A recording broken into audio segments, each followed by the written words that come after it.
நல்ல ஈஸியான இட்லி சாம்பார் டிஃபன் சாம்பார் எப்படி செய்யலாம் அப்படிங்கறத பார்ப்போம்.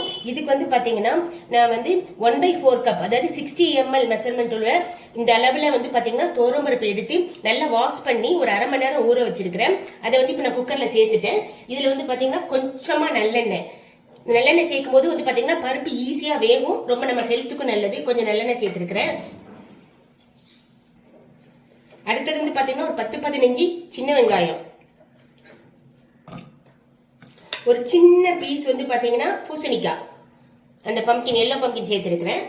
ஒரு சின்ன கேரட் அது சேர்த்துட்டேன். ஒரு தக்காளி, ஒரு பச்சை மிளகாய், கொஞ்சம் மஞ்சப்பொடி அதையும் சேர்த்து நம்ம குக்கர் மூடி வச்சிடலாம். இது பருப்பு வேகிறதுக்குள்ள நம்ம சாம்பாருக்கு வந்து வேற எந்த பொடியும் செய்ய போறது இல்ல. நம்ம ஒரு பொடி ரெடி பண்ணி அதை தான் ஆட் பண்ண போறோம். அதை வறுத்துக்கலாம். இப்ப வானொலி அடுப்புல வச்சிருக்கிறேன். இப்போ வந்து பாத்தீங்கன்னா இதுல 1 டீஸ்பூன் நல்லெண்ணெய் சேர்த்திருக்கிறேன்.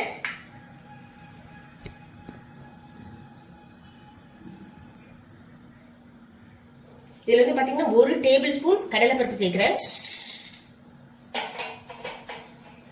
1 டேபிள் ஸ்பூன் மல்லி, 5 வரமிளகாய், கொஞ்சமா புழுங்கலரிசி, இவ்வளவு சேர்த்து நல்லா நம்ம ஃப்ரை பண்ணிக்கணும். இப்போ இதுல வந்து பாத்தீங்கன்னா லேசா அந்த அரிசி வந்து பாருங்க பொரிய ஆரம்பிக்கும். அப்போ அந்த சமயத்துல நம்ம ஆஃப் பண்ணிடணும், இல்லைன்னா கருகிடும் மசாலா. கருகி நம்ம மாத்தி வேற ஒரு பாத்திரத்தை மாத்தி நம்ம நினைக்கலாம் மிக்சியில நல்லா பொடிச்சு எடுத்துட்டு வந்துடலாம். ஒரு சின்ன நெல்லிக்காய் சைஸ் வந்து பாத்தீங்கன்னா புளியும் நான் ஊற வச்சு வச்சிருக்கிறேன். இப்ப பருப்பு வெந்த பிறகு நம்ம பார்க்கலாம். அதுக்குள்ள இந்த மசாலா பொடியும் நம்ம பொடிச்சிட்டு வந்துடலாம். குக்கர்ல பருப்பை சேர்த்து பருப்பு காயெல்லாம் சேர்த்து நல்லா வேக வச்சு எடுத்து வச்சிருக்கிறேன். சில சமயம் வந்து பாத்தீங்கன்னா இந்த தக்காளி சேர்த்து வேக வைக்கிறதுனால பருப்பு நல்லா மலர்ந்து வெந்திருக்காது. அப்படின்னா நீங்க ஓபன் பண்ணி பாருங்க. வேகலைன்னா மறுபடியும் மூடி வச்சு கூட ஒரு 2-3 விசில் விட்டு வேக வச்சு எடுத்து வச்சுக்கோங்க. இந்த மாதிரி நான் நல்லா வந்து வேக வச்சு எடுத்து வச்சிருக்கிறேன். இப்ப நம்ம தாளிச்சு விடலாம். இப்ப தாளிச்சு விடுறதுக்கு நான் பேனை வந்து அடுப்புல வச்சிருக்கிறேன். அதுல வந்து பாத்தீங்கன்னா 1 டேபிள் ஸ்பூன் எண்ணெய் சேர்த்துக்கிறேன். வரமிளகாய், கடலைப்பருப்பு இதெல்லாம் வறுத்து வச்சிருந்தோம் இல்லையா, அது எல்லாமே வந்து பாத்தீங்கன்னா நல்லா மிக்சியில பொடிச்சு வச்சிருக்கிறேன். இதை வந்து ஒரு தண்ணியில வந்து நல்லா மிக்ஸ் பண்ணி வச்சுக்குவோம். இப்ப வறுத்து வச்சிருக்க இந்த பொடியை வந்து பாத்தீங்கன்னா இந்த மாதிரி தண்ணியில நல்லா மிக்ஸ் பண்ணி வச்சுக்கணும். ஏன்னா இதுல கடலைப்பருப்புலாம் இருக்கனால நம்ம சூடா விடும்போது வந்து பாத்தீங்கன்னா அது வந்து கொஞ்சம் அந்த பருப்பு வெந்து ஒரு மாதிரி கட்டி கட்டியா இருக்கும். இந்த மாதிரி மிக்ஸ் பண்ணி விடுறப்போ நல்லா அதோட சேர்ந்து மிக்ஸ் ஆயிடும். இப்ப என்ன காஞ்சிச்சு, கடுகு உளுந்தம் பருப்பு சேர்க்கிறேன். ஃபர்ஸ்ட் கொஞ்சம் வெந்தயம், ஒரே ஒரு வரமிளகாய்,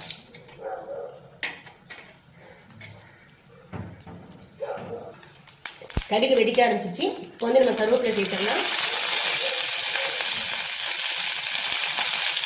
கொஞ்சம் காயம் அது சேர்த்துட்டு நம்ம அந்த பருப்பையும் இதில் சேர்த்துக்கணும்.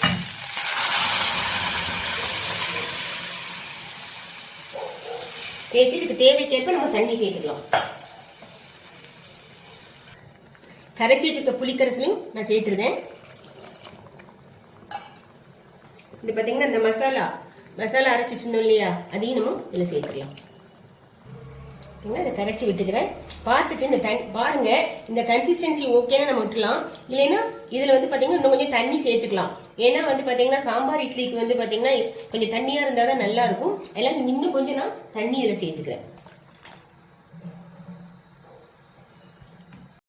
இப்ப 1/2 டேபிள் ஸ்பூன் கல்லுப்பு சேர்த்துக்கிறேன். நம்ம டேஸ்ட் பார்த்துட்டு வேணும்னா நம்ம சேர்த்துக்கலாம். இப்ப அதை நல்லா மிக்ஸ் பண்ணி பார்ப்போம். இன்னும் கொஞ்சம் தண்ணி கூட நம்ம சேர்க்கலாம். அதனால இன்னும் கொஞ்சமா நான் தண்ணி சேர்த்துக்கிறேன். நீங்க மிக்ஸ் பண்ணி பார்த்து தேவையான அளவு தண்ணி சேர்த்துக்கோங்க. இது நல்ல ஒரு கொதி வரட்டும். இப்ப சாம்பார் கொதிக்க ஆரம்பிச்சிச்சு. இப்ப நான் டேஸ்ட் பாக்குறப்போ உப்பு பத்தல, அதனால கொஞ்சமா மறுபடியும் கொஞ்சம் உப்பு சேர்த்துக்கிறேன். இதுல வந்து பாத்தீங்கன்னா நாங்க வந்து இட்லி சாம்பாருக்கு கொஞ்சம் வெல்லம் சேர்ப்போம். நீங்க இது ஒரு ஆப்ஷன் தான், உங்களுக்கு சேர்க்கணும்னா சேர்த்துக்கலாம். இது ஒரு கொதி வந்தோடனே நம்ம மல்லியில தூவி அடுப்பை ஆஃப் பண்ணிடலாம். சாம்பார் கொதிக்கிறதுக்குள்ள வந்து பாத்தீங்கன்னா நான் வந்து மினி இட்லிக்கு அந்த இட்லி தட்டில் இட்லி விட்டு நான் வந்து இட்லி பாத்திரத்தில் வச்சு இப்போ வந்து நான் மூடி வச்சிருந்தேன். இப்போ வெள்ளை சேர்த்த பின்னாடி ஒரு கொதி வந்துச்சு. இப்போ நம்ம என்ன பண்ணலாம்னா கொத்தமல்லியில தூவி நம்ம வந்து அடுப்பை ஆஃப் பண்ணிடலாம். நல்ல ஒரு டேஸ்டான நல்ல ஒரு சுவையான ஒரு சாம்பார் ரெடி ஆயிடுச்சு. இது இட்லி தோசை எல்லாத்துக்குமே நல்ல சூட் ஆகும். நான் இன்னைக்கு மினி இட்லி விட்டுருக்கேன், சாம்பார் இட்லியா நான் இதை யூஸ் பண்ண போறேன்.